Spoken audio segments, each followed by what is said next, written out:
Halo pemirsa, dimanapun Anda berada, jumpa lagi bersama dengan kami di dalam program Beken, Bisnis Elit dan Keren. Di mana program ini kita akan membahas mengenai strategi bisnis dan juga komunikasi.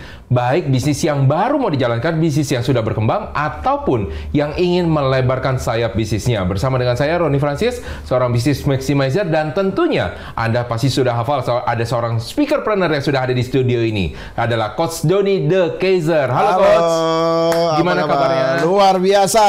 Beli. Kok jadi beli? Ya, biar apapun produk kita dibeli sama orang. Oh iya. Kok bisa pas banget ya? Masuk ya? Masuk Kenapa? banget ya? Emang mau bahas apa hari ini? Karena kita akan membahas salah satu tentang fenomena namanya Rojali. Rojali. Oh, saya ganti berarti. Yel-yelnya. Apa tuh? Rojali.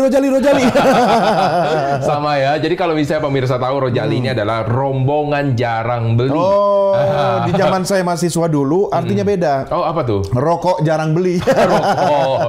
Ya, aman ya perusahaan rokok. Okay. Nah, jadi kalau misalnya kita melihat nih Coach ya, ini kita ambil angkat dari isu misalnya yang berada di pasar, bahwa banyak orang itu berusaha apa? Mendatangkan pelanggan, betul nggak? Ke tempat tokonya dia dong.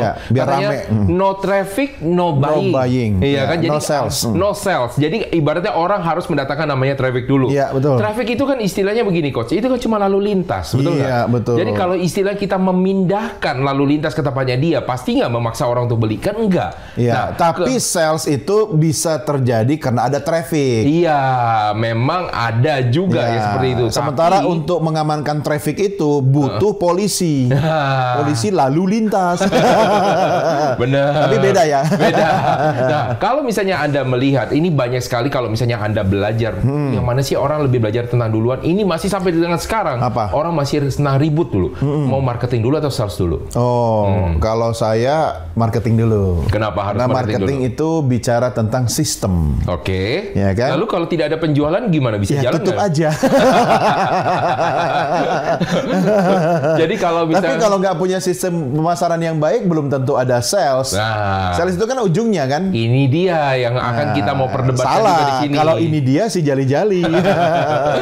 Ini sampai dengan sekarang nih Coach, orang berantem cuman gara-gara pakarnya berbeda-beda Coach. Ada pakar branding, Betul. ada pakar marketing, ada pakar sales. Iya. Iya kan?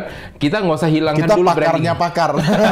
Kita hilangkan dulu dah yang namanya pakar branding, Oke. marketing dan sales gitu kan ya. Orang marketing bilang tanpa ada marketing tidak Nggak ada bisa. traffic. Iya. Nggak ada traffic, nggak bakal ada yang beli. Iya. Orang sales bilang. Orang sales bilang katanya nggak ada orang sales, nggak ada orang beli. Mau sejago apapun orang marketing, kalau nggak ada orang sales, nol masuk di kantong. Katanya. Orang branding bilang. Orang branding bilang tanpa ada dia nggak ada yang tahu lu ada di mana. Makanya semua itu, tiga hal itu harus dalam satu sistem, satu ekosistem. Iya. Ya kan? Jadi nggak bisa merasa paling hebat sendiri atau berdiri sendiri, nggak bisa. Benar. Jadi kalau misalnya ada orang yang bilang, oh saya lebih penting salesnya dulu, saya lebih penting marketingnya dulu. Sebenarnya kita harus lihat dulu sih, yang dibutuhkan bagi perusahaan. Perusahaan itu buat tempat apa sih? Perusahaan adalah tempat untuk mengumpulkan keuntungan, betul kan ya? Mengumpulkan keuntungan. Jadi yang paling kalau misalnya kita lihat di ujungnya itu apa? Tentang sales. Nah, jadi makanya zaman sekarang ini kalau Anda melihat ya, ini saya tidak mau menuju kepada suatu tempat tertentu ya. Iya, nggak apa-apa. Pusat Sebut aja perbelanjaan, inisial. pusat perbelanjaan inisial. ya. Mall lah ya, mall ya. Kenapa Jadi kita mall? banyak melihat banyak mall yang rame, Coach. Ya, mallnya rame, tapi ternyata nggak ada omset tokonya sales. sepi. Ya. Jadi Anda pasti pernah melihat di mall dan ternyata banyak sekali yang tutup tenannya dan berganti-ganti. Oh ini mall ini rame, pasti bagus ya kan? Itu betul. Ya, ternyata pas waktu mereka buka tidak ada sales. Iya. Karena kenapa? Ternyata mereka banyak belinya melalui dari online. Betul. Lalu pertanyaannya, masih butuh nggak kita pusat perbelanjaan? Masih. Nah, kenapa nih Coach? Karena pusat perbelanjaan atau mall sekarang dianggap sebagai sebuah tujuan wisata keluarga. Tujuan wisata. Oke, Nah, ini saya menarik sempat nih. ngobrol dengan seorang kawan yang pengusaha mall juga di Indonesia. Ada salah satu mallnya yang baru saja dia revitalisasi, terletak di pusat kota Jakarta, di jantung kota Jakarta. Saya nggak usah sebutlah mallnya apa, tetapi mallnya itu di tengah-tengah Jakarta, tepatnya di dekat Semanggi. Waduh, Ya kan? langsung ketahuan Setelah direvitalisasi, ya kan mallnya jadi tambah cakep, keren, ya kan, trafiknya rame. Apalagi di kawasan bisnis di daerah perkantoran. Betul. Ya kan? Tetapi hebatnya kawan saya ini, dia lebih fokus kepada fasilitas untuk karyawan makan siang. Oh, oke. Makanya di bagian tertentu, ya, sebut saja di bagian basementnya itu direnovasi total seperti sentra makanan besar, ya, nyaman, banyak pilihan, sehingga memang kalau kita mengharapkan traffic di hari kerja, ya, itu sangat ditopang oleh traffic pekerja. Iya, ya, betul, karyawan yang ada di kawasan bisnis itu, mereka datang di situ makan siang, menikmati makanan, minum, dan paling tidak ada aktivitas belanja, ya kan? Walaupun memang tidak bisa juga diharapkan, karena kata teman saya itu, ternyata traffic tidak menjamin sales. Betul. Nah, apa yang terjadi, Coach Roni, bahwa karena bagusnya pusat perbelanjaan sekarang sering dijadikan sebagai objek wisata keluarga. Datang, cari AC, ya kan, ngadem, duduk di food court tapi nggak beli makanan atau minuman, ya kan? Kemudian cekrek foto-foto di objek atau di latar mall yang memiliki sudut Instagramable. Ya kan? Itu yang terjadi kan? Dan itu juga yang saya lakukan bersama keluarga saya. Kalau ke mall itu dari rumah sudah makan, datang ke mall buat ngadem, cuci mata, jalan-jalan, window shopping. Nah, orangnya disebut window shopper. Atau jangan-jangan ada juga sebagian dari Anda yang membawa bekal dari rumah. Itu sering saya lakukan ketika melakukan meeting di mall. Saya sudah bawa minuman dalam tumbler. Apalagi tumblernya itu brandnya sebuah kafe yang ada di Jakarta dan banyak terdapat di mall-mall. Warnanya hijau ya. Saya bisa duduk di kafe itu tanpa perlu membeli minumannya karena saya sudah bawa tumbler produk dari kafe itu. Isinya kopi buatan istri saya. Tolong di tag muka dari tidak menciptakan omset bagi Tapi ini kan sebuah tantangan ya. Tantangan bagi pengusaha pusat perbelanjaan untuk menciptakan kreasi atau kreativitas sehingga banyak melakukan terobosan. Karena ada beberapa pusat perbelanjaan, dia bekerja sama dengan event management atau event organizer untuk menciptakan sebuah event-event di mana yang datang itu bukan cuma istilahnya satu target pasar tertentu, tapi family. Misalnya bikin event buat anak-anak. Kalau anak datang tidak sendiri, pasti mama papanya ikut, opa omanya pasti bisa ikut. Nah, artinya apa? Ketika ada traffic, peluang untuk sales bagi 3 generasi tadi itu terbuka. Ini kan membuat kita menjadi sebuah fenomena yang apa ya, anomali kali ya. Tapi sebelum sampai jauh fenomena, ngomong fenomena emang ngerti? Saya nggak tahu artinya apa. Coba.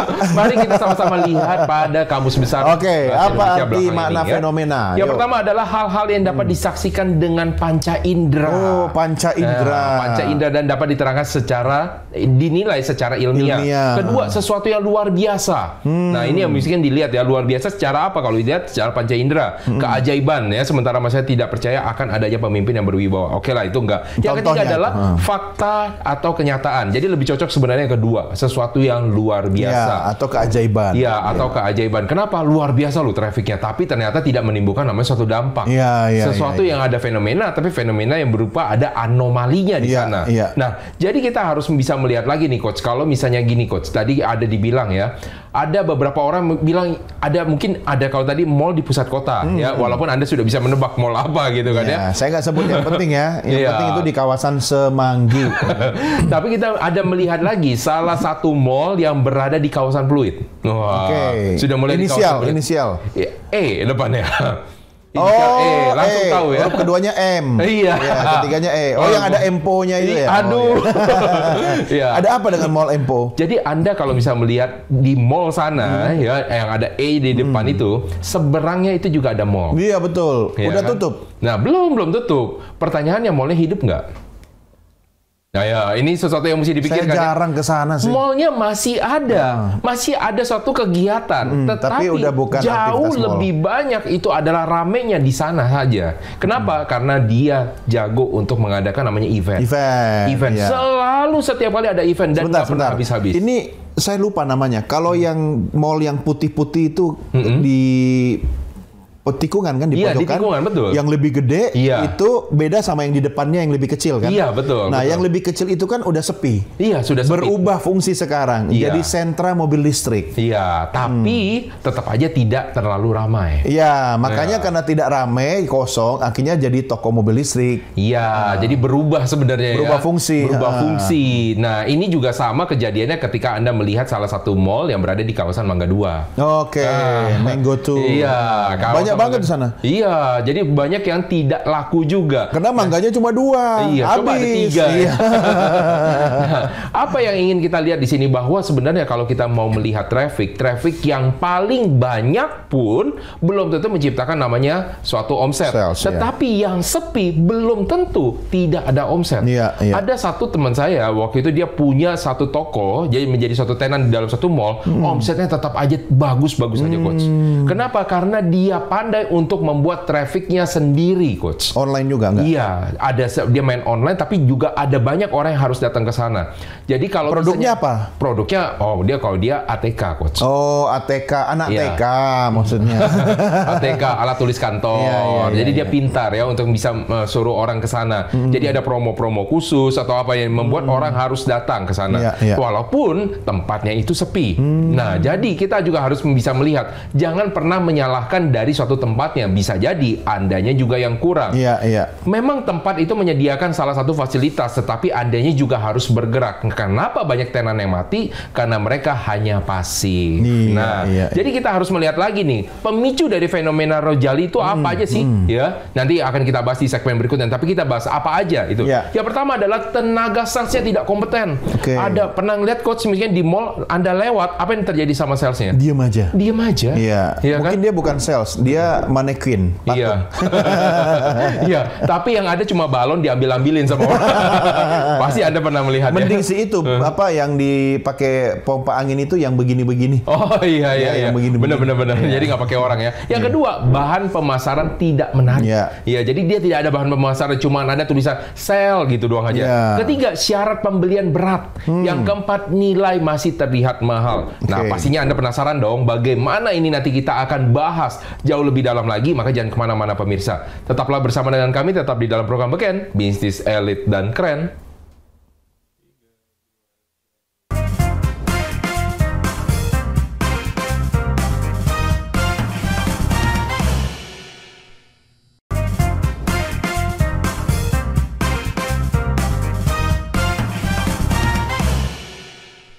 Baik pemirsa, kita akan lanjutkan lagi perbincangan kita mengenai namanya fenomena Rojali. Tetapi sebelum jauh, kita akan sama-sama menyaksikan pendapat dan pertanyaan masyarakat berikut ini. Perkenalkan, nama saya Pinkan. Saya izin bertanya, apakah kegiatan pemasaran yang harus diutamakan agar dapat lebih menjual lebih banyak? Perkenalkan, nama saya Firda, izin bertanya. Apakah orang pemasaran dan penjual harus merupakan orang yang sama agar dapat selaras ketika menjual? Halo, perkenalkan, nama saya Rafli. Saya izin bertanya, bagaimanakah meningkatkan rasio penutupan penjualan dengan lebih cepat? Oke Coach, ini ada yang mulai nanya nih Coach. Nanti sambil kita jawab dulu, nanti baru kita bahas yang Jawab tadi ya, dulu Coach, apa ya. jawab sekarang? Jawab sekarang. Ah, iya. Kalau dulu udah lewat dong. Jawab nanti dong, berarti kan saya mau bacain Ya dulu. udah nanti aja. Oke, yang pertama nih Ya. Coach. Apakah kegiatan pemasaran yang harus diutamakan agar dapat menjual lebih banyak? Maksudnya yang diutamakan itu pemasarannya. Aktivitas kegiatan pemasaran apakah yang bisa membuat orang menjual lebih banyak? Menurut dari Coach Doni, yang Coach Doni perhatikan, kegiatan pemasaran apa yang bisa mengundang orang akan beli lebih banyak? Ya, pemasaran yang menghubungkan antara kebutuhan seseorang dengan produk yang ada di situ. Nah, betul. Ya kan? Karena itu namanya ada produknya, Ada kan? produknya. Tetapi kira-kira kegiatan pemasaran berupa apa? Misalkan contoh, apakah dengan diskon pasti akan mengundang orang datang? Oh, ya. Atau kayak gimana? Memang orang kita suka diskon ya. Iya. Nah, itu salah satunya. Nah, kalau Ya. menurut dari Coach Doni, apakah ada yang Coach Doni lihat atau perhatikan atau diingat di dalam benak Coach Doni selain diskon yang mengundang orang untuk beli? Apa ya? Saya Saya itu karena kalau ke mall itu nggak pernah beli. Cuci mata. Nanti kalau perlu barangnya belinya online. Nah, tolong dilihat lagi. Dari Coba apa? Coba apa? Oke, yang pertama Bantu saya jawab. itu adalah diskon. Nah, jadi pernah Anda melihat salah satu toko yang selalu menggunakan teknik yang sama, diskon sepanjang tahun. Pernah tahu? Iya. Diskon sepanjang tahun ya. Iya. Karena kenapa? Orang Indonesia suka dengan suka. namanya diskon. Iya. Orang luar negeri ada yang suka, ada yang tidak. Betul. Ya. Tetapi rata-rata sebagian besar orang suka dengan nama diskon. Kalau tidak percaya, coba Anda lihat semua penawaran di Indonesia akan lebih bisa dipicu dengan naik dengan harga coret. Itu adalah sesuatu survei yang sudah dilakukan. Dia tetap tulis harga aslinya, kemudian harga diskonnya kan. Angka psikologis ya. Iya, karena kenapa? Karena orang Indonesia merasa menang apabila dia dapat menurunkan harga dan beli ketika harga sangat-sangat murah. Padahal mereka sudah markup sebelumnya, kan? Yang kedua, kegiatan pemasaran yang membuat orang bisa mau datang adalah dengan namanya keterbatasan. Jadi kalau bisa dibilang stoknya. Hanya hari ini, hari Senin harga naik. Iya, hanya 1 minggu promonya. Ya, udah ada promonya harga murah, ada cuma berlaku 1 minggu. Ditulis itu double. Besok harga naik. Iya. Nah, besok dia datang masih ada tulisan besok harga naik. Nah, saya baru kemarin pergi ke sebuah mall nih, Coach ya. Di Jakarta Barat, di luar Jakarta. Oke, di Tangerang. Iya. Tangerang Selatan apa Tangerang? Nggak usah dibilang kok. Jadi ternyata ada salah satu tokonya yang menggunakan promo khusus ya. Udah promo dapat misalnya beli 6 dapat 6. Nah, kayaknya udah mulai tahu tuh ketebak ya. Beli 6 dapat 6. Apa yang terjadi, Coach? Baru buka mallnya, antriannya sudah mengular. Bukan menagak lagi tuh, mengular dulu. Ya kan? Terus? Sampai jauh dan rame sekali, padahal dia bukanlah suatu toko untuk jualan barang tersebut. Untuk yang nature-nya ya. Misalkan contoh ini F&B, dia jualannya minuman. Kali ini dijualannya makanan. Dan itu ramenya luar biasa karena apa? Promo. Dan cuma berlaku. Bakar duit nggak sih itu? Iya. Kalau misalnya dilihat bakar duit, enggak. Karena yang dilakukan zaman dulu ya, ketika zaman masih kakek kita, ketika mereka berbisnis, maka mereka akan bakar duit, mereka kasih gratis. Ya kan? Nah, ini ada satu namanya strategi yang dilakukan oleh salah satu pakar marketing dan juga salah satu sahabat saya. Itu dengan namanya strategi Mbokna. Karena namanya Mbokna. Namanya Mbokna. Namanya Jadi, Mbokna. Iya, dia jualannya adalah gado-gado dan pecel. Di mana? Ya, wah, ada lah. Nah, si Mbokna ini apa yang dilakukan sama dia? Jadi ketika dia pindah dari warungnya yang lama, jadi ketika dia ada di rumah, dia suruh cucunya untuk bagi-bagiin, cicipin dia punya gado-gado ke tetangga-tetangganya, tetapi di dalam porsi yang lebih kecil. Iya. Nah, ketika orang sudah mencoba, maka 1 minggu kemudian dia bilang apa? Dilampirin dengan ada satu kertas. Alamat baru. 1 minggu kemudian saya akan membuka mohon doanya. Nah, saya akan membuka di sini mohon doanya. Sebenarnya itu adalah salah satu cara untuk kasih tahu. Dia akan buka di situ. Promosi, ya kan? Ya. Di tempat yang baru. Tetapi dengan cara apa? Bakar uang. Nah, strategi zaman sekarang orang tidak mau bakar uang, tapi yang dilakukan adalah minimal balik modal. Nah, strategi tadi yang dilakukan adalah strategi balik modal, ya. Jadi itu adalah strategi yang bagus ya. Jadi itu bisa dilakukan. Oke, yang kedua nih Coach ya. Yang kedua apa? Yang kedua, apakah orang pemasaran dan penjual harus merupakan orang yang sama, Coach? Tidak. Ya, agar dapat selaras ketika menjual. Tidak harus sama. Tidak harus. Kenapa, Coach? Karena kalau dari aspek komunikasi, ahli pemasaran bisa saja berbeda dengan ahli penjualan. Kenapa tuh harus bisa berbeda maksudnya? Ya, cara kan marketing kan sistem. Marketing iya sistem, kan? Membuat sistem ya kan, strategi, tapi kan selling skills itu kan berbeda. Iya. Jadi, tapi pernah mendengar nggak orang sales itu ibaratnya ngegerutu, orang marketing nggak ngerti ini. Iya, iya betul. Karena yang di lapangan orang sales kan. Iya. Gimana nih Coach? Makanya harus ada jembatan. Ya, ada marketing group. Ya, marketing group itu biasanya orang marketing, orang sales sama orang produksi. Di situ harus terkoneksi dalam satu grup atau satu grup WA, satu komunitas. Iya, Dan mereka iya. harus sering-sering ketemu. Iya, Karena untuk mengakomodir tiga kepentingan itu kan pasti sulit ya. Iya. Kalau masing-masing jalan sendiri-sendiri. Iya, Artinya dari hulu ke hilir itu harus terintegrasi. Iya. Makanya orang marketing tidak selalu bisa jadi orang sales. Orang sales juga tidak selalu bisa jadi orang marketing. Tapi kalau dia memiliki kompetensi kesemuanya, itu lebih bagus. Iya. Artinya dia memahami ketika dia di lapangan, kendalanya apa, dan ketika dia di belakang meja, apa yang harus diantisipasi agar orang sales nanti nggak repot gitu loh. Oh iya, benar.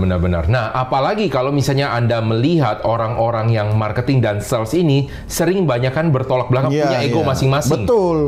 Nah, makanya kalau orang zaman dulu, makanya muncul namanya silo-silo. Iya, Ya kan iya. sendiri-sendiri masing-masing.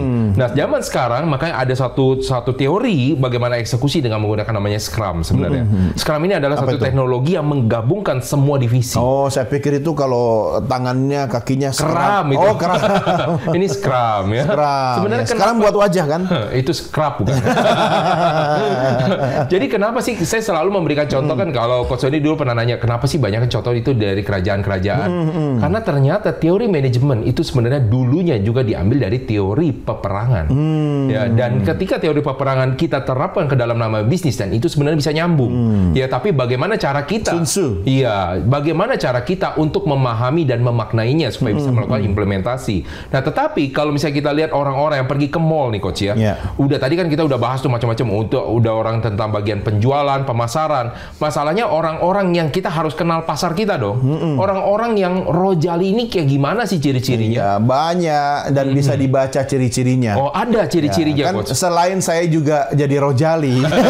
Jadi Anda berbicara tentang diri sendiri. Loh, saya akui sekarang, saya kan pasukannya banyak ya. Ya, tolong di-shot lagi. Ya, tapi tidak setiap saat juga begitu. Oh, oke. Kadang-kadang kalau memang mau betul-betul mengentertain keluarga, ya kita datang ke mall, kita belanja, kita makan. Kan ada belanja bulanan juga yang mungkin oke. tidak didapatkan di toko-toko tertentu, ya, dan one stop shopping kan. Karena misalnya kalau ke mall itu kan bapaknya kemana, ibunya kemana, anaknya bisa kemana. Wah, ini Jadi dalam satu klarifikasi tempat. nih, ya. Iya, tapi memang sesekali juga, atau bukan sesekali sih, lebih banyak itu misalnya window shopping. Iya. Ya kan? Nah, tapi ketika giliran saya yang jadi pedagang, Iya. ya kan saya juga pembeli, tapi saya juga pedagang kan. Iya. Nah, ketika ada orang datang ke toko saya, ya kan, itu ada 3 ciri-cirinya. Oke. Bahwa dia ini potensial rojali. Waduh, kasihan Coach. Coba kasih tahu supaya banyak orang yang bisa mendeteksi dirinya rojali. Ya saya minta KTP-nya. Ternyata di KTP-nya tertulis namanya Rojali. Ya, itu satu. Ya, nah ada 3 ciri-ciri. Ya. Coba kita analisa sama-sama dari aspek komunikasinya. Yang pertama, Ya. komunikasinya selalu umum dan tidak spesifik. Jadi dia tuh kalau misalnya bercerita atau kan masuk toko nih, Ya, ya ya. kan, dia tidak spesifik membahas tentang produk yang ada di toko itu. Ya. Dia masuk toko baju kayak gimana Coach dia bilang? Ya hal-hal yang umum saja. Oh, oke. Ya kan, bahkan kalau perlu dia menghindar dilayani oleh petugas atau karyawan toko. Jadi kalau yang menghindar rojali nih. Ya, bisa jadi. Oke. Tapi mungkin juga ada aspek lain atau faktor lain, misalnya dia buru-buru pengen ke toilet, Oke. ya kan. Itu yang pertama. Yang kedua nih, Yang menarik kedua, nih. banyak bertanya, tapi dia tidak menyaring. Contoh, dia bertanya tentang barang-barang yang ada di situ, tapi semua ditanya. Tidak ada yang spesifik. Contoh, toko Iya, baju, iya. ya kan? Dia tanya, oh ini bajunya bahannya apa? Iya, Nanti iya. geser lagi, oh, kalau ini jaketnya bahannya apa? Iya. Nanti geser lagi, kalau ini dasinya, ya kan, warna Iya. ini ada nggak? Gitu. Iya. Semua ditanya, Heeh. ya. Tapi kalau kita memang mau membeli, Iya. pasti spesifik. Iya, Contoh, iya. kalau kemeja polos putih di mana ya? Iya. Nah, ke bagian kemeja, di bagian kemeja kita tanya lagi bahan yang katun yang mana, yang kemudian ini itu akan spesifik. Jadi kita menyaring semua informasi yang diberikan oleh petugas toko kepada kita, tujuannya agar dia membantu kita menemukan barang yang kita cari. Oke. Nah, kalau dia kemudian menyaring informasi, pasti dia kemungkinan besar dia membeli, Oke. tinggal membandingkan harga. Oke. Ya kan, tapi kalau dia banyak tanya, kemudian apa-apa diterima gitu kan, dia tidak sortir, percayalah pemirsa, dia pasti Rojali. ketua asosiasi Rojali. Iya. Yang ketiga Coach. Yang ketiga, jeda dalam respon. Nah, bingung nggak? Jeda dalam respon. Ya. Itu Jedi bukan? Bukan. Oh, bukan. Jeda itu kan yang dari Star Wars. Iya. Nah, sampai saya lupa mau cerita apa. Contoh gini misalnya, Coach Roni seorang pembeli, saya adalah petugas toko. Ya, kemudian saya kasih tahu ke Coach Roni, iya Pak, kalau yang ini batuk. Kalau yang ini bahannya lebih kuat, anti luntur, dan kalau disetrika dengan panas tertentu dia tidak merusak bahan. Terus Coach Roni sebagai pembeli Rojali itu lebih banyak diemnya. Ya. Kenapa? Nggak penting. Nggak penting. Karena kalau misalnya mau beli pasti akan ada respon cepat. Saya butuhnya yang ini kok, yang anti kusut, gitu kan? Iya nggak? Iya. Jadi saya pikir menyaring informasi bukan ya. Apa yang dia mau cari, orang dia nggak butuh. Jadi dia berpikir untuk mencari-cari alasan untuk merespons. Jadi perhatikan baik-baik pemirsa, kalau Anda punya toko, kalau Anda sudah menceritakan, ya dia jedanya terlalu lama, kan, untuk merespon pertanyaan jawaban Anda, gitu kan? Kemungkinan besar dia nggak beli. Nah, masih banyak nih yang akan kita mau bahas, tapi tolong ditahan dulu ya Coach ya. Maka jangan kemana-mana pemirsa, tetaplah masih bersama dengan kami, tetap di dalam program Beken, Bisnis Elit dan Keren.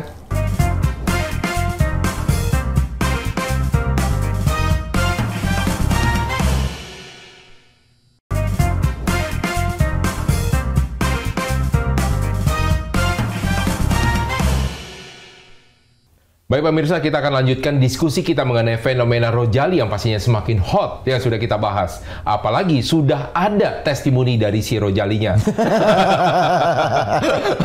Tetapi iyalah, saya akui karena mall itu sekarang adalah objek wisata. Ya kan? Ya, itu saya ngikut istri loh, Coach. Artinya ketika kita pengen lihat-lihat barang datang ke mall, tapi giliran mau beli, istri saya bilang, "Ntar aja online aja lebih murah." Ini kalau ada yang punya mall, lihat Coach Tony kayaknya ingin menangis. Iya, itu teman saya yang saya cerita tadi, yang punya mall di kawasan Semanggi itu. Tapi nggak ngaku Rojali kan teman-temannya kan? Ya, karena kalau diundang ke mallnya, kita pasti bikin event. Jadi secara tidak langsung sebenarnya memberdayakan tenan-tenan makanan yang ada di mall itu. Iya. Klarifikasinya dia lah. Oke, kita masih ada salah satu PS yang harus kita selesaikan pertanyaannya. Jangan. Oh, bukan apa? Bukan. Bagaimanakah meningkatkan rasio penutupan penjualan, rasio closing? Waduh, biar dengan lebih cepat. Berat ini. Ini bidangnya Coach Roni. Kalau saya kan komunikasi. Kalau soal bisnis Coach Roni. Tapi nanti saya akan komentari dari aspek dari saya personal dulu ya. Komunikasinya. Ya, silakan. Kalau dari saya, untuk bagaimana cara meningkatkan rasio penjualan dengan cepat? Nah, ingat, pembeli itu selalu berusaha tidak membeli. Selalu berusaha untuk tidak membeli. Jadi bagaimana caranya? Anda harus dalam tanda petik memaksa pembeli. Gimana kunci caranya? pintu. Kunci pintu. Dia nggak bisa keluar sebelum dia closing. Wah, jangan. Makanya, gimana cara kita memaksa? Makanya ada banyak teori pemasaran. Dengan cara apa? Memberikan namanya diskon, ya kan? Tapi diskonnya terbatas. Karena diskon aja nggak cukup memaksa pembeli. Kemudian yang kedua, dengan cara apa? Melakukan namanya persuasi. Persuasi ini kayak gimana caranya? Lama dong. Makanya kita mengenal dengan namanya teori di NLP, ada namanya embedded comment. Jadi sesuatu perintah secara tidak langsung yang dilontarkan kepada Anda. Nah, nanti kalau Anda ingin belajar, nanti bisa dengan saya ya. Dia jualan ternyata pemirsa, jualan pelatihan. Nah, bagus kan, tapi masuk ya? Ya, masuk. Yang ketiga, yaitu ada satu teori bahwa orang itu harus didorong untuk melakukan namanya pembelian. Didorong melakukan pembelian, yuk kenapa nggak coba sekarang? Ya kan, coba kalau misalnya gini ya, ada orang yang suka lihat-lihat mobil, ya kan? Biasa dilakukan dengan cara kayak gimana? Test drive. Nah, dilakukan dengan teori namanya nudge, dilakukan namanya dorongan, tapi namanya dorongan itu sentuhan sedikit. Namanya nudge, sentuhan dikit tapi gitu kan. Kirain didorong sampai dijorokin gitu. Jadi nggak mungkin pas waktu ada orang bilang beli lu kan nggak mau dia kan. Sambil ngasah parang ya, beli lu. Iya kan, nggak mau. Jadi kayak gimana caranya? Oh Pak, gimana? Bagus ya gitu.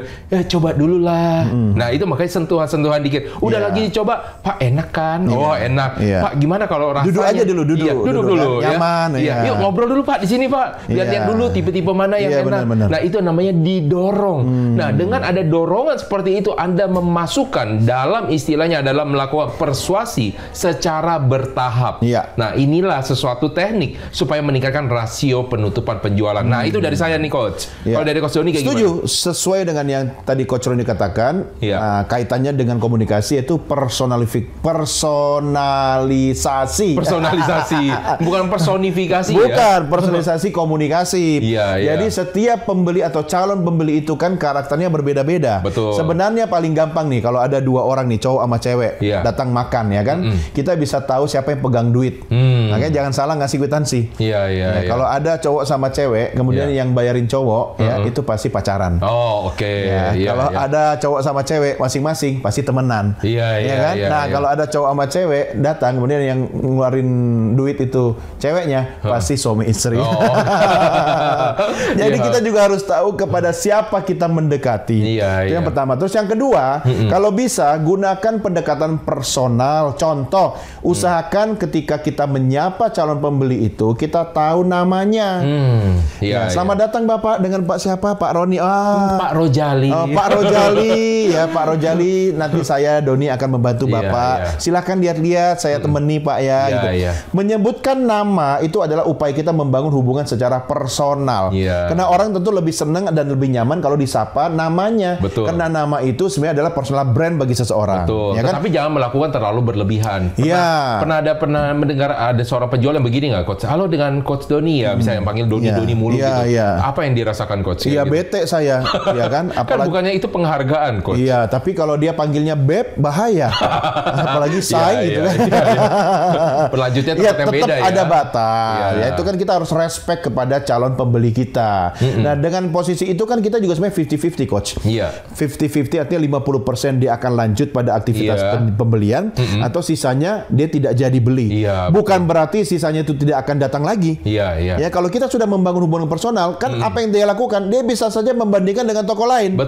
Tapi ketika dia merasa hubungan personalnya dengan kita lebih pas, lebih cocok, dia merasa pertanyaan-pertanyaan dia tentang produk itu terjawab oleh kita, dia pasti lebih nyaman untuk datang kembali. Ya, jangan khawatir ya. Nah, jadi tidak perlu menutup pintu agar dia tidak bisa pergi sebelum closing, ya kan? Tapi ya kalau dia memang nggak jadi beli, lepaslah dia dengan impresi yang terbaik. Kalau perlu kasih kartu nama, Bapak kalau butuh informasi apa-apa tentang produk seperti ini, tidak harus produk kami, Bapak tanya saya. Kasih solusi, bukan jualan. Nah, penjualan bisa berlangsung atau terjadi di kesempatan berikutnya. Tapi memang harus sabar. Oke, karena sudah sabar, biasanya ciri-ciri dari orang-orang yang sudah sepuh. Silahkan Eyang Doni memberikan kutipan dan nasihat. Jadi kutipan dari saya, quote of the day buat Anda pemirsa episode kali ini. Tidak ada produk yang mahal. Yang ada adalah ketidaktepatan target pasar. Nggak ada yang mahal nih, Coach. Nggak ada. Yang emak bisa marah ini, Coach. Nggak ada produk mahal. Ya, kalau buat emak-emak semua mahal. Maksud saya begini, kalau Anda menjual barang, tapi target marketnya tidak tepat, pasti Anda akan merasakan bahwa, aduh, barang gua terlalu mahal. Iya kan? Tapi kalau Anda merasa target pasarnya tepat, Anda tidak perlu pusing-pusing untuk membuat strategi pemasaran dan penjualan. Contoh, saya sebut saja inisial ya, brand, merek mobil Lamborghini. Lamborghini. Ada nggak showroomnya di mall-mall? Saya melihat jarang ada sih. Nggak ada. Ada showroom, tapi nggak secara khusus sih. Ada. Showroomnya kan di sebuah sudut kota ya, tidak di jalan utama. Ya. Tapi dia sudah tahu orang yang datang ke situ bukan Rojali. Iya kan? Orang yang datang pasti mau beli. Makanya dia tidak perlu strategi pemasaran yang berlebihan atau jor-joran kan? Karena yang dia jual sebenarnya apa? Brandnya. Yang dia jual adalah kualitasnya. Dan itu kan sudah istilahnya dari sekian masa itu kan menjadi satu faktor trust konsumen. Orang percaya, ya kan? Tapi adil nggak sih, Coach? Kayak misalnya Lamborghini udah mobilnya mahal, nggak pakai iklan, sedangkan ada suatu produk yang udah mati-matian, itu keluarin biaya pemasaran, terus nggak laku-laku. Karena produknya mungkin untuk target pasar yang di luar pembeli Lamborghini. Ya kan? Jadi yang paling penting, kalau misalnya kayak saya nih, Coach, kenapa saya merasa saya harus bertahan dengan harga produk saya? Karena target pasar saya bukan untuk pembeli umum, ya lebih banyak ke corporate, kan? Jadi buat saya tidak akan kemudian istilahnya mengorbankan harga produk saya demi untuk meraih segmen yang sebenarnya bukan segmen saya. Ya buat saya, ya udah saya arahkan ke toko yang sebelah aja. Kalau di sana cocok dengan kebutuhan pembeli. Kalau di saya itu bisa custom, tetapi harganya segini. Nah, jadi ya saya bertahan aja di harga. Karena artinya apa? Lama-lama kan kita akan semakin mengerucut kepada segmen pasar kita. Jadi kalau Anda sudah paham target pasar Anda yang mana, Anda jangan khawatir. Tidak usah terlalu risau dengan harga produk Anda. Bisa jadi sebenarnya Anda salah sasaran atau Anda salah buka toko. Misalnya lokasinya tidak tepat, tidak sesuai dengan segmen pasar Anda. Jadi tidak semua produk itu cocok dijual di mall.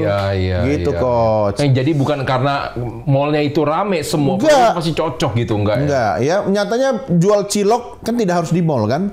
Orang bilang, ih ngapain lu jual cilok? Ya, nggak gengsi lah gitu kan. Tapi kalau pakai unsur kali, ya kan, harga cilok misalnya satu porsi Rp5.000, tapi dia jualnya di depan-depan sekolah, ya kan, dia pakai sepedaan, tapi ada sehari 100 sepeda, sehari ada 1.000 porsi, ya kali 5.000, kali aja sebulan. Duit juga nggak? Duit juga. Dan itu jauh lebih murah untuk biayanya daripada dia di mall. Bahkan pernah juga saya diskusi dengan Coach Roni kan soal jual donat. Ya, kalau saya bersaing dengan donat dengan brand-brand yang ada di mall itu, ya kan, ya mungkin berat lah. Tapi ketika saya punya satu produk donat kentang susu misalnya, sebut saja namanya Dotangsu gitu kan. Nah, saya nggak akan membuka gerai di mall. Kenapa sih kalah dengan produk donat yang itu? Ya kan, tapi ketika saya sistemnya apa istilahnya, bukan gerobak, apa yang outlet, mini outlet yang hanya numpang di depan toko orang, malah rame. Ya kan, orang yang datang itu yang naik motor, naik sepeda, jalan kaki, tapi habis. Ya kan, berarti segmen pasarnya cocok gitu. Jadi tidak semua rojali. Jadi Anda harus bisa melihat pasarnya dulu ya. Karena pasar berarti laki-laki. Pasar. Kalau perempuan busa. Yuk lanjut. Oke, dari saya quotes of the day-nya adalah sedikitnya penjualan bukanlah selalu kesalahan satu divisi saja, kebanyakan penjualan. Betul. Ya, akan tetapi kuatnya koordinasi dan cepatnya eksekusi. Nah, kadang-kadang yang menjadi masalah itu adalah tidak ada koordinasi antara bagian marketing dengan bagian penjualan. Sehingga kalau pas waktu lagi tidak ada penjualan, itu sering banget bagian penjualan yang diomelin, bagian pemasaran tenang dan selalu Makanya aman. seperti yang saya usulkan di segmen sebelumnya, Coach Roni, harus ada marketing group. Ya namanya aja marketing group, tapi isinya bukan cuma orang marketing, ada orang sales sama orang produksi. Ya kan? Nah, sama juga ada orang back office di situ. Sehingga itu bisa harus saling tahu masalah yang dihadapi di 3 bidang itu. Nah, dari situ kemudian dicari solusinya. Kalau enggak berantem sendiri, nggak bakalan. Habis energinya hanya untuk berantem mementingkan ego sektoral sampai akhirnya lupa melayani customer. Nah, itu dia penting banget kan. Nah, Anda pasti pengen tahu dong, bagaimana cara strateginya supaya Anda bisa bertahan di tengah banyaknya rojali ini. Jangan kemana-mana pemirsa, tetaplah bersama dengan kami. Tetaplah di dalam program Beken, Bisnis Elit dan Keren.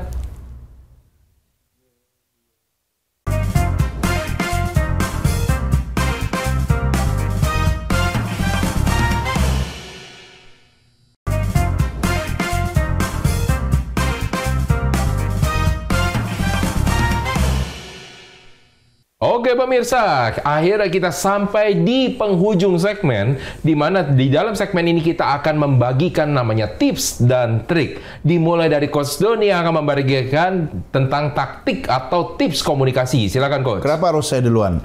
Karena template-nya seperti itu. Oke, karena sudah bicara template, saya juga akan memberikan tips sebanyak 3. Kenapa? 3. Nah, ini biar toko Anda ya atau bisnis Anda itu tidak hanya didatangi oleh rojali, tetapi ada aktivitas sales. Lakukan 3 trik and tips berikut ini. Yang pertama, pemirsa, bangun hubungan secara personal. Ya, setiap pembeli adalah raja, tetapi setiap raja berbeda-beda keinginannya. Makanya kenali pembeli atau calon pembeli Anda secara personal. Bagaimana caranya? Repot dikit lah. Tetapi ketika dia datang, satu, ingat prinsip yang 3S itu, senyum, salam, sapa. Ya, ketika Anda lakukan 3S itu, lebih in-depth lagi, lebih mendalam lagi, Anda tanyakan namanya siapa. siapa. Boleh kan? Tanya nama kan? Boleh. Mau dia jawab jujur apa enggak, ya kan? Iya. Urusan dia. Iya, Tapi kan dengan sopan kita tanya namanya, selamat pagi Bapak. Iya. Dengan saya Doni yang akan membantu Bapak. Dengan Iya. Bapak siapa saya bicara? Rojali, Pak. Pak Rojali, ya kan? Berarti tahu arti Rojali? Apa? Roni jarang beli. Aduh. Masuk, ya Masuk. kan?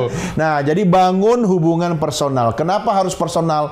Agar kita bisa mengambil hatinya calon pembeli.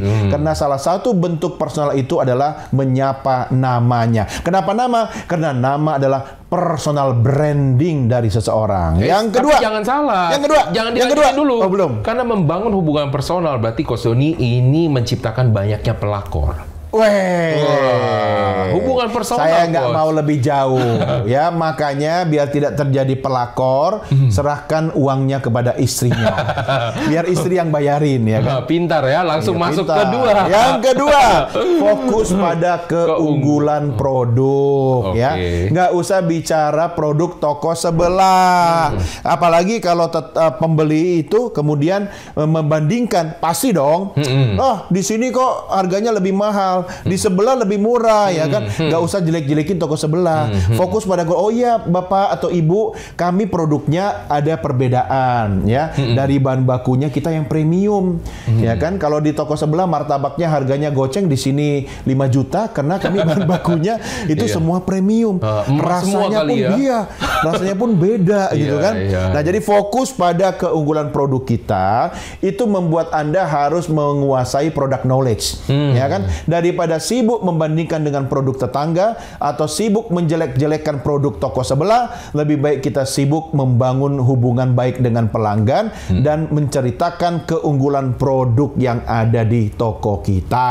Oke. Yang ketiga, Ya. nih yang paling sering terjadi orang sebel. Oh, kenapa tuh? Ya, kalau kita dirayu-rayu untuk membeli barang, giliran barang sudah dibeli, kita mau mendapatkan pelayanan purna jual, susahnya minta ampun. After sales ya. Iya, pernah jual, ya. makanya yang ketiga pelayanan purna jual. Oh, Ya, oke. kadang-kadang kan kita beli barang, tahu-tahu kan ada yang lecet lah, atau Iya, kita nggak iya. ngerti cara kemudian menggunakan produk itu, Iya. kita telepon kan. Sudahlah kita telepon ke call center, ditanya, pilih bahasa, tekan 1 untuk bahasa ini, tekan 2 untuk itu, sudah 5 menit sendiri. Betul. Ya kan? Sampai akhirnya habis pulsa kita belum sempat bicara dengan operatornya. Ya, Iya, terus udah kalau sampai kita ke datang, operator dibilangnya, mohon maaf, masih ya, sedang sedang sibuk." melayani pelanggan lain gitu kan. Silakan hubungi Iya. kembali. Akhirnya kita capek, kita datang ke tokonya, kemudian sama petugas bilang, "Bapak bawa kwitansinya nggak?" Sudah kita buang. Iya.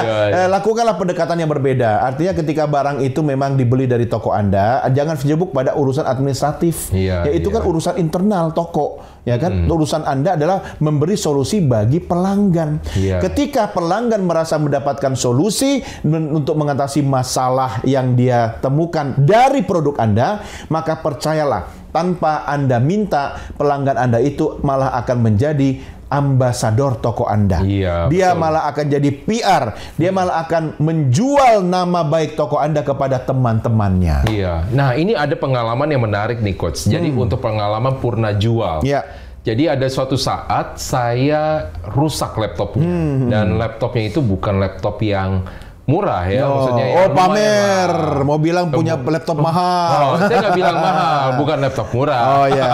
Nah, cuman yang saya suka adalah kalau misalnya kita beli yang biasa, karena saya punya ya juga yang murah. Sama-sama rusak nih, Coach Iya. ya.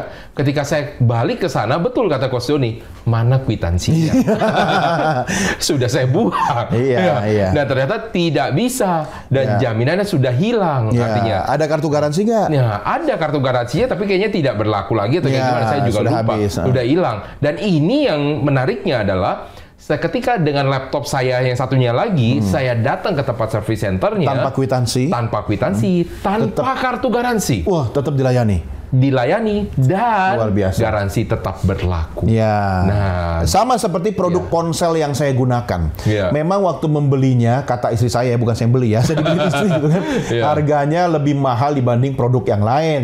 Tapi karena saya sangat mencintai merek itu, sejak dulu saya pakai brand itu, jadi saya merasa lebih nyaman kan. Iya. Nah, ketika suatu saat ada masalah dengan ponsel saya, tidak ada kartu garansinya, tidak ada kwitansinya, sudah nggak ada, dosnya pun sudah entah kemana, Iya. ya kan?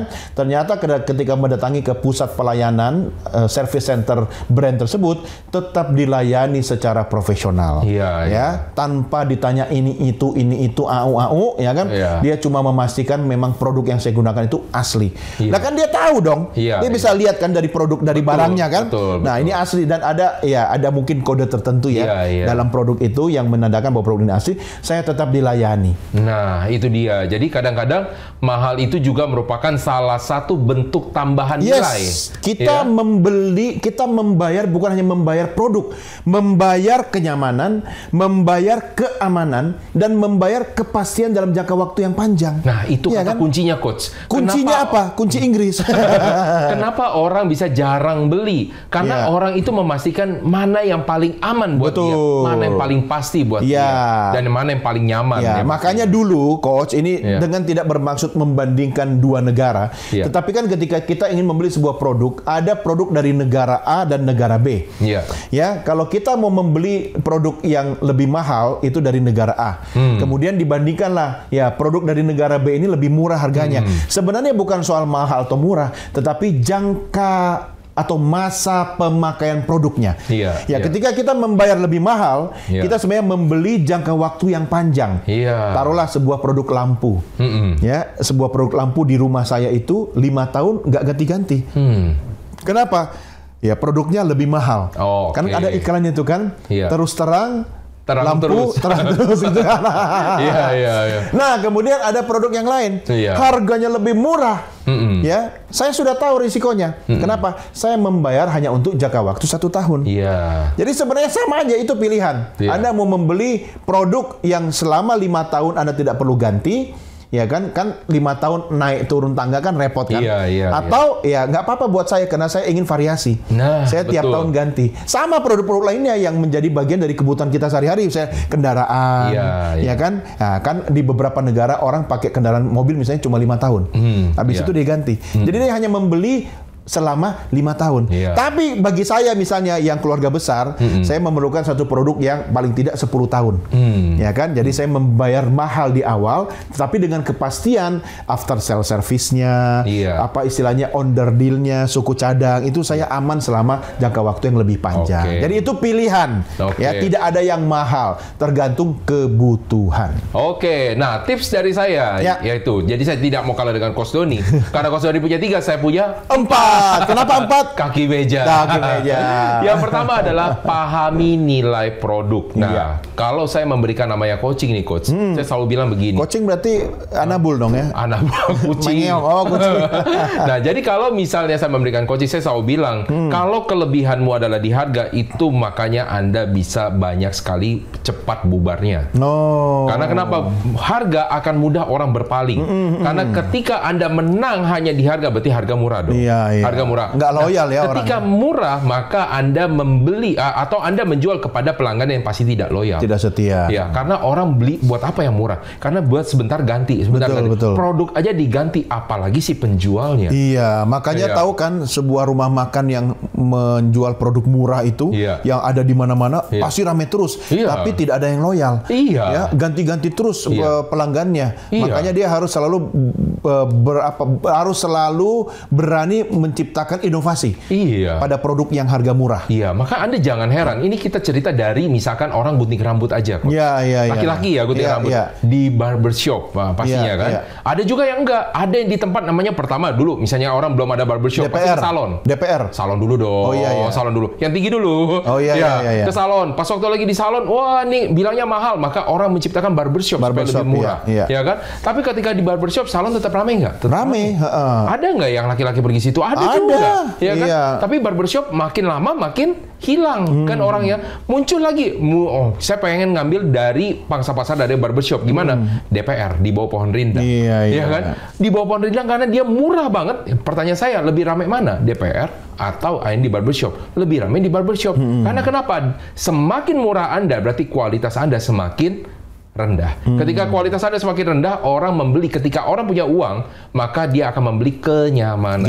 Nah, itulah ya. Karena di barbershop sekarang bukan cuma cetek-cetek gunting rambut, tapi kadang ditawarin minum, handuk panas, kadang dipijat, ya kan? Jadi udah kayak salon juga. Betul. Tapi salon khusus laki-laki. Betul. Ya. Nah, yang kedua, angkat keunikan. Keunikan itu bukan harga itu bukan keunikan, itu strategi. Jadi Anda harus bisa memahami perbedaannya. Yang ketiga, beritakan secara masif. Kalau misalnya Anda ingin dikenal, beritakan secara masif dong. Masa Anda malu-malu mau jualan, ya kan? Ada orang, saya malu nih, saya mau jualan ini.